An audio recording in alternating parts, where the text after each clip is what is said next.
തീർച്ചയായിട്ടും ഇതിൽ നിന്ന് മൂന്നാമത്തെ വന്ദേ കേരളത്തിലേക്ക് കൊച്ചിയിൽ നിന്നും ബാംഗ്ലൂരിലേക്കും ബാംഗ്ലൂരിൽ നിന്ന് കൊച്ചിയിലേക്കും കേരളത്തെയും മലയാളികളെയും എത്രമാത്രം കേന്ദ്ര സർക്കാർ നരേന്ദ്രമോദി സർക്കാർ പഠിക്കുന്നു എന്നുള്ളത്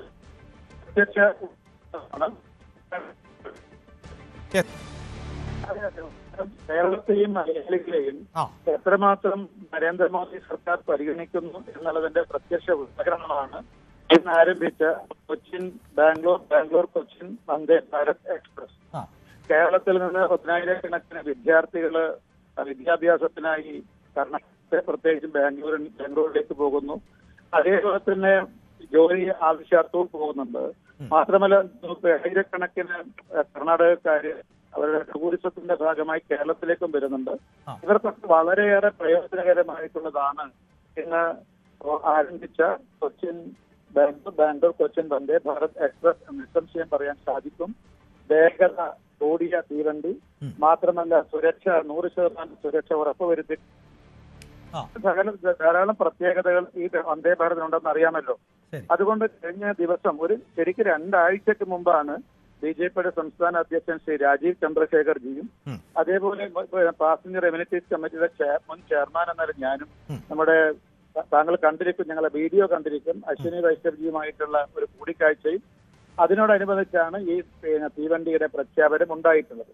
പിന്നെ നേരത്തെ പലരും ചർച്ചയിൽ പങ്കെടുത്തതുപോലെ അങ്ങ് സൂചിപ്പിച്ചതുപോലെ ഇത് മാത്രം മതിയോ തീവണ്ടി, ഇനി കൂടുതൽ വണ്ടികൾ ഓടേണ്ടതല്ലേ? ഞാൻ മനസ്സിലാക്കുന്നു കേരളത്തിന് ഹ്രസ്വദൂര തീവണ്ടികളായ മെമുവും അതേപോലെ ദീർഘദൂര തീവണ്ടികളായിട്ടുള്ള ഇപ്പൊ നമ്മുടെ ഇനി ഓടാൻ പോകുന്ന വന്ദേ ഭാരത് എക്സ്പ്രസിന്റെ ദീർഘദൂര തീവണ്ടികൾ അതും കേരളത്തിന് അനുവദിക്കും എന്ന് ന്യൂസ് 18-ലൂടെ കേരളത്തിലെ അങ്ങയുടെ പ്രേക്ഷകരെയും കേരളത്തിലെ ജനങ്ങളെയും അറിയിക്കാൻ ആഗ്രഹിക്കുകയാണ്. ശരി, വലിയ സന്തോഷം. ഞാനൊന്ന് ഇടപെടുന്നത്, അല്പസമയം മുമ്പ് ലിയോൺസ് ജെ, അദ്ദേഹം ഫ്രണ്ട്സ് ഓൺ റെയിലിന്റെ സംഘാടകൻ, ആ സംഘടനയുടെ പ്രതിനിധി കൂടിയാണ്. അദ്ദേഹം ആവശ്യപ്പെട്ടത് ഈ മെമുവിന്റെ കാര്യമായിരുന്നു. സാർ, അതിൽ ഒരു കാര്യം, അതായത് ഈ വന്ദേ ഭാരത് കൊച്ചിയിലേക്ക് എത്തുന്ന സമയത്ത് അവിടെ നിന്ന് തെക്കൻ കേരളത്തിലേക്ക് ഒരു മെമു നൽകിയാൽ വലിയ തോതിൽ യാത്രക്കാർക്ക് പ്രയോജനപ്രദമാകുമെന്ന് ലിയോൺസ് പറഞ്ഞിരുന്നു. അതൊന്ന് ശ്രദ്ധയിൽപ്പെടുത്താമോ എന്ന് ഞങ്ങളോട് ചോദിക്കുകയും ചെയ്തിരുന്നു.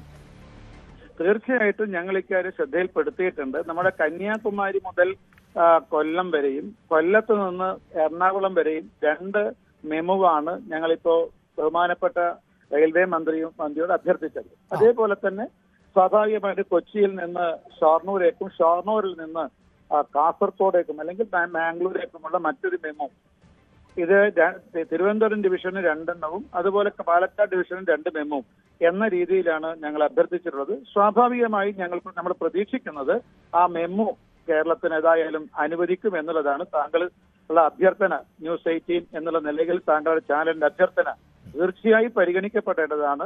യാത്രക്കാരെ സംബന്ധിച്ച് വളരെയേറെ പ്രയോജനകരമാണ് ഈ ഹ്രസ്വദൂര യാത്രക്കാരെ സംബന്ധിച്ച് ആ മെമു ഉടൻ കേരളത്തിന് അനുവദിക്കും എന്നുള്ളതാണ് പ്രതീക്ഷിക്കുന്നത്. ശരി, ഒരു കാര്യം കൂടി, സമയക്കുറവുണ്ട് എന്നറിയാം. ഈ SRMUവിന്റെ ജനറൽ സെക്രട്ടറി ആയിട്ടുള്ള അനിൽ കുമാർ സൂചിപ്പിച്ച ഒന്ന്, ഈ പുതിയ സർവീസുകളൊക്കെ ആരംഭിക്കുമ്പോൾ അതിനാനുപാതികമായി ജീവനക്കാരെ ഉൾക്കൊള്ളാൻ റെയിൽവേ തയ്യാറാകുന്നില്ല എന്നൊരു പരാതി അദ്ദേഹം സൂചിപ്പിച്ചിരുന്നു.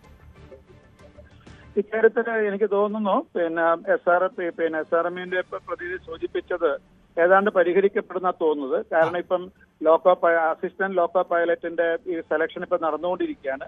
ഒരു ഭാഗത്ത് പരിശീലനം നടക്കുന്നുണ്ട്, മറുഭാഗത്ത് ഈ അസിസ്റ്റന്റ് ലോക്കോ പൈലറ്റ്സ്മാരുടെ റിക്രൂട്ട്മെന്റും നടന്നുകൊണ്ടിരിക്കുന്നുണ്ട്.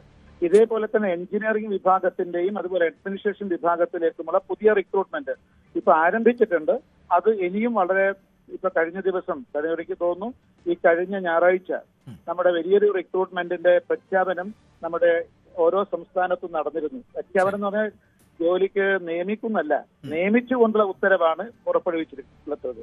പ്രത്യേകിച്ചും നമ്മൾ ഇതുവരെയുള്ള വലിയൊരു പ്രയാസം നമ്മുടെ അസിസ്റ്റന്റ് ലോക്കോ പൈലറ്റും അത് ലോക്കോ പൈലറ്റ് ഈ 2 വിഭാഗത്തിലും വളരെ പ്രശ്നങ്ങൾ നേരിടുന്നുണ്ട്, അവിടെ കുറവുണ്ട് എന്നുള്ള പരാതി ഉയർന്നിരുന്നു. ആ പരാതി ഒരളവോളം ശരിയായിരുന്നു. അതുകൊണ്ട് അതും പരിഹരിക്കാൻ നോക്കുന്നുണ്ട്. അതേപോലെ തന്നെ നമ്മുടെ റെയിൽവേ പ്രൊട്ടക്ഷൻ ഫോഴ്സിന്റെ RPFന്റെ അതിന്റെ എണ്ണവും കൂട്ടുന്നുണ്ട്. സുരക്ഷ എന്നുള്ളത് യാത്രക്കാരെ സംബന്ധിച്ച് പരമപ്രധാനമാണ്. കേവലം RPFന്റെ എണ്ണം കൂട്ടുന്നത് മാത്രമല്ല, ശാസ്ത്ര സാങ്കേതിക വിദ്യ ഉപയോഗിച്ചുകൊണ്ട് എങ്ങനെയാണ് റെയിൽവേ യാത്രക്കാരുടെ സുരക്ഷ ഉറപ്പുവരുത്തുക, ഇക്കാര്യത്തിലും വളരെ ശ്രദ്ധേയമായിട്ടുള്ള പല തീരുമാനങ്ങളും നടപ്പാക്കിക്കൊണ്ടിരിക്കുകയാണ് ഇന്ന് നമ്മുടെ റെയിൽവേ രംഗത്ത്. റൈറ്റ്, വളരെ നന്ദി ശ്രീ പി കെ കൃഷ്ണദാസ് ഞങ്ങളോട് പ്രതികരിച്ചതിന്. കാലാനുസൃതമായ മാറ്റങ്ങൾ സാങ്കേതിക സംവിധാനങ്ങളെ കൂടി പ്രയോജനപ്പെടുത്തിക്കൊണ്ട് കൂടുതൽ സുരക്ഷിതമായ യാത്ര കൂടി അതിവേഗം സാധ്യമാക്കുന്നതിന് വേണ്ടിയുള്ള ശ്രമങ്ങളാണ് തുടരുന്നത് എന്നാണ് അദ്ദേഹം പറഞ്ഞത്. ഒപ്പം നേരത്തെ ലിയോൺസ് സൂചിപ്പിച്ച ഒരു ആവശ്യം അദ്ദേഹത്തിൻ്റെ ശ്രദ്ധയിൽപ്പെടുത്തുന്നുണ്ട്. അദ്ദേഹം അക്കാര്യത്തിൽ കൃത്യമായ വിവരങ്ങൾ ബന്ധപ്പെട്ടവരെ അറിയിക്കാമെന്ന് ഉറപ്പ് നൽകിയിട്ടുണ്ട്. അതോടൊപ്പം തന്നെ മെമു സർവീസ് എറണാകുളത്ത് നിന്ന് കൊല്ലത്തേക്ക് ഉൾപ്പെടെ, അപ്പോൾ സ്വാഭാവികമായും തെക്കൻ കേരളത്തിലേക്ക് എന്ന ആ പ്രശ്നം പരിഹരിക്കപ്പെടുന്നു എന്ന് വേണം നമുക്ക് മനസ്സിലാക്കാൻ. അത്തരം സർവീസുകൾ കൂടി വരും ദിവസങ്ങളിൽ പ്രതീക്ഷിക്കാം എന്നത് സ്വാഗതാർഹമാണ്. ഇപ്പോൾ ശ്രീ പത്മകുമാർ, DREUവിൻ്റെ കേന്ദ്ര വൈസ് പ്രസിഡന്റ് കൂടിയാണ് അദ്ദേഹം. ശ്രീ പത്മകുമാർ, മറ്റൊരു വന്ദേ ഭാരത് കൂടി കേരളത്തിലേക്ക് എത്തുമ്പോൾ അത് യാത്രക്കാർക്ക് എത്രത്തോളം പ്രയോജനപ്രദമാകുമെന്നാണ് പ്രതീക്ഷിക്കേണ്ടത്? Good morning. Good morning. തീർച്ചയായിട്ടും അത് യാത്രക്കാരെ സംബന്ധിച്ചിടത്തോളം, അത് ഈ ബാംഗ്ലൂരിലേക്കുള്ള വന്ദേ ഭാരത് എന്ന് പറയുന്നത് തീർച്ചയായും യാത്രക്കാരെ സംബന്ധിച്ചിടത്തോളം അതൊരു ആശ്വാസകരമായിട്ടുള്ള കാര്യമാണ്. കാരണം നമുക്കറിയാം, സീസൺ സമയത്തൊക്കെ പ്രൈവറ്റ് ബസ്സുകൾ ചുമത്തുന്ന ചാർജ് എന്ന് പറയുന്നത് സാധാരണ ആൾക്കാരെ സംബന്ധിച്ചോളം അഫോർഡബിൾ അല്ലാത്തൊരു സാഹചര്യം ഉണ്ടായി. അതെ, നമ്മള് പണ്ട് കുറെ കാലം കൊണ്ട് നമ്മൾ പറഞ്ഞുകൊണ്ടിരുന്നത് തന്നെ മൊത്തത്തിലൊരു ധാരണയും ഒരു പറച്ചിലും ഉണ്ടായിരുന്നത് തന്നെ ഈ സ്വകാര്യ ലോബിയുടെ ഇടപെടലാണ് ബാംഗ്ലൂരത്തേക്ക് കൂടുതൽ ട്രെയിനുകൾ ഓട്ടിക്കുന്നതിന് തടസ്സം എന്നുള്ള രീതിയിലുള്ള ആരോപണം വരെ ഉയർന്നിരുന്ന ഒരു കാലഘട്ടം ഉണ്ടായിരുന്നു. അപ്പൊ അതുകൊണ്ട് തീർച്ചയായും ഈ ഒരു വണ്ടി സർവീസ് തുടങ്ങിയത് തീർച്ചയായിട്ടും നല്ലതാണ്. അത് എനിക്ക് തോന്നുന്നത് അത് കുറച്ചുകൂടി ഇങ്ങോട്ട് നീട്ടാൻ കഴിയുമെങ്കിൽ, ഇപ്പൊ തിരുവനന്തപുരത്തേക്ക് നീട്ടാൻ കഴിയുമെങ്കിൽ അതായിരിക്കും കുറച്ചുകൂടി ഉപകാരപ്രദമാണ്, കുറച്ചുകൂടി ഉപകാരം. കാര്യം ടെക്നോ പാർക്ക് അങ്ങനെയൊക്കെ ഉള്ള ഇപ്പൊ ട്രിവാൻഡ്രത്തുനിന്ന് കൊച്ചുവേളിയിൽ നിന്നൊക്കെ പുറപ്പെടുന്ന എല്ലാ ബാംഗ്ലൂർ ട്രെയിനുകളിലും നമുക്ക് ടിക്കറ്റ് ലഭിക്കാറില്ല. അപ്പൊ അത് മാത്രമല്ല, അത് കുറച്ച് കൂടുതൽ സമയം, ഇപ്പൊ ഐലൻഡ് എക്സ്പ്രസ് ആയാലും ഒക്കെ ഉച്ചയ്ക്ക് 12:30 പോകുന്ന ട്രെയിൻ അവിടെ 9 മണിക്കാണ് എത്തുന്നത്. വൈകുന്നേരം ബാംഗ്ലൂരിൽ നിന്നിരിക്കുന്ന കൊച്ചുവേളിയിൽ നിന്നിരിക്കുന്ന വണ്ടി രാവിലെ 7 മണിക്കാണ് എത്തുന്നത്. അപ്പൊ കുറച്ചുകൂടെ ടൈം കൂടുതൽ എടുക്കുന്നുണ്ട് ഇപ്പോൾ ഉള്ള നിലവിലെ ട്രെയിൻ. അപ്പൊ വന്ദേ ഭാരത് അത് ഇൻട്രൊഡ്യൂസ് ചെയ്താൽ അവരുടെ ടൈം, ഇന്നത്തെ കാലത്ത് സമയം ഒരു വളരെ പ്രാധാന്യമുള്ള കാര്യമാണ്. അപ്പൊ അതുകൊണ്ട് വന്ദേ ഭാരത് ഇൻട്രൊഡ്യൂസ് ചെയ്ത് തീർച്ചയായും യാത്രക്കാരെ സംബന്ധിച്ചിടത്തോളം, നാട്ടുകാരെ നിലവിലത് ഈ തിരുവനന്തപുരത്തേക്ക് നീട്ടാത്തത് എന്തുകൊണ്ടായിരിക്കും? ആ സമയത്ത് മറ്റ് ട്രെയിനുകളുടെ സമയക്രമം ബാധിക്കുന്നത് കൊണ്ടായിരിക്കുമോ? ഉണ്ട്. ഇപ്പം ട്രിവാൻഡ്രം സെക്ഷനെ സംബന്ധിച്ചിടത്തോളം ഏതാണ്ട് അതിന്റെ ശേഷിക്ക് അപ്പുറം നിൽക്കുകയാണ്. സ്വാഭാവികമായിട്ട് ട്രെയിനുകൾ ഓടിക്കുന്നതിനുള്ള ഗ്യാപ്പ് കിട്ടുന്നില്ല നമുക്ക്. അപ്പൊ ആ ഗ്യാപ്പ് ഒരു പ്രാധാന്യമാണ്. അപ്പൊ അത് മറികടക്കുന്നതിന് വേണ്ടിയിട്ടുള്ള ശ്രമങ്ങൾ റെയിൽവേ നടത്തിക്കൊണ്ടിരിക്കുന്നുണ്ട്. അതോടൊപ്പം തന്നെ സ്പീഡ് വർദ്ധിപ്പിക്കുന്നതിന് വേണ്ടിയിട്ടുള്ള ശ്രമങ്ങൾ നടത്തുന്നുണ്ട്. പാത ഇരട്ടിപ്പിക്കലാണോ അത് പോംവഴി? അല്ല, പാത നമ്മൾ ഇരട്ടിപ്പിച്ച് കഴിഞ്ഞല്ലോ. തിരുവനന്തപുരം മംഗലാപുരം പാത കംപ്ലീറ്റ് ആയിട്ട് നമ്മൾ ഇരട്ടിപ്പിച്ച് കഴിഞ്ഞു.